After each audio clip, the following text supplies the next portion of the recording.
আসসালামু আলাইকুম আপুরা, সবাই কেমন আছেন? আশা করছি সবাই অনেক ভালো আছেন। আপনাদের দোয়ায় আমিও অনেক ভালো আছি। চলে এলাম অনেকদিন পরে আপনাদের মাঝে নতুন একটি রেসিপি নিয়ে। এই রেসিপিটি তৈরি করতে লাগবে 4টে ডিম, টমেটো কুচি, পেঁয়াজ কুচি আর রসুন কুচি, তারপর আলু থেতো করে নেওয়া। সব একসাথে তেলে আমি পেঁয়াজ আর রসুনগুলি বেজে নেব। তেলে আমি সামান্য জিরা ফোড়ন দিয়েছিলাম। পেঁয়াজ আর রসুনটা আর জিরাটা একটু ভাজা হয়ে গেলে আমি দিয়ে দেবো এতে পরিমাণ মতো লবণটা দিয়ে আমি নেড়ে চেড়ে ভালো করে এটি বেজে নেব। তারপর দিয়ে দিব থেতো করা আলুগুলো দিয়েও আমি ভালো করে নেড়ে চেড়ে আলুটা ভেজে নেব, যতক্ষণ পর্যন্ত না তেলটা ছেড়ে দেয়। তেলটা ছেড়ে আসার পর আমি এখানে দিয়ে দেব টমেটো কুচি।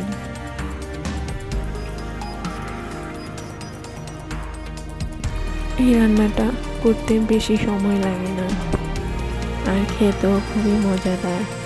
2 প্লেট ভাত অনায়াসে একটি ডিম দিয়ে খাওয়া যায় এভাবে রান্না করলে।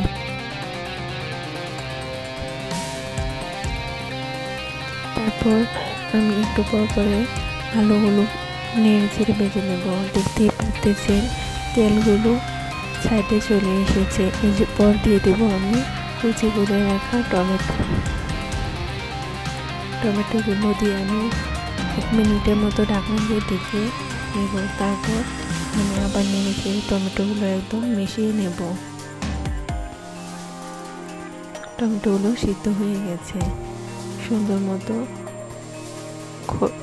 খসে যাচ্ছে।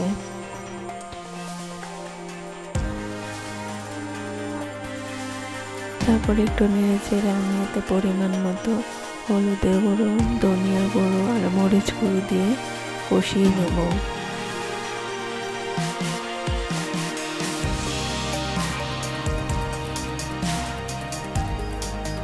যতটুকু লাগে আমি ততটুকু পরিমাণে দিয়ে দিব মশলা। তারপর সব একসাথে দেওয়া হয়ে গেলে আমি নেড়ে চেড়ে কষিয়ে নেব। কষানো হয়ে গেলে আমি দিয়ে দেবো সামান্য পরিমাণে পানিটা দিয়ে একটু ফুটে এলে তারপর দিয়ে দেবো জলের পানি।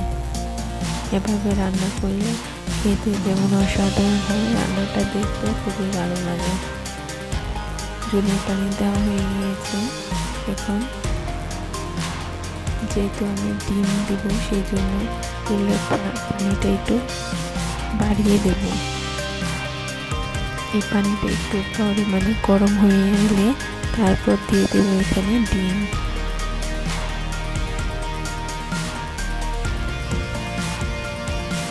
এই রেসিপিটি আপনারা বাসায় অবশ্যই ট্রাই করবেন, খেতে খুবই মজা। আমার ভিডিওটি ভালো লাগলে লাইক, কমেন্ট ও শেয়ার করে দেবেন। আর চ্যানেলে যারা নতুন তারা অবশ্যই সাবস্ক্রাইব করে দেবেন।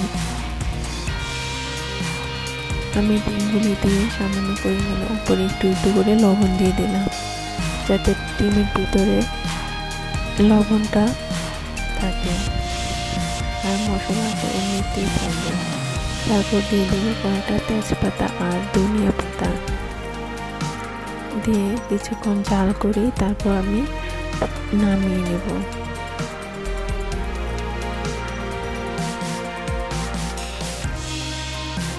আমার এই ডিমের রেসিপিটি কার কার ভালো লেগেছে অবশ্যই কমেন্টে জানাবেন।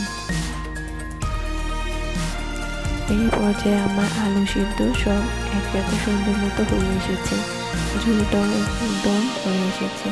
এখন আমি নামিয়ে নেব। একটা একটা করে আমি ডিমগুলো সুন্দর মতো রেখে তারপর আমি পুরোটা একবারে ঢেলে দেব, যাতে দেখতে খুবই সুন্দর ও লোভনীয় হয়। আমার ভিডিওটি দেখার জন্য সবাইকে অসংখ্য ধন্যবাদ।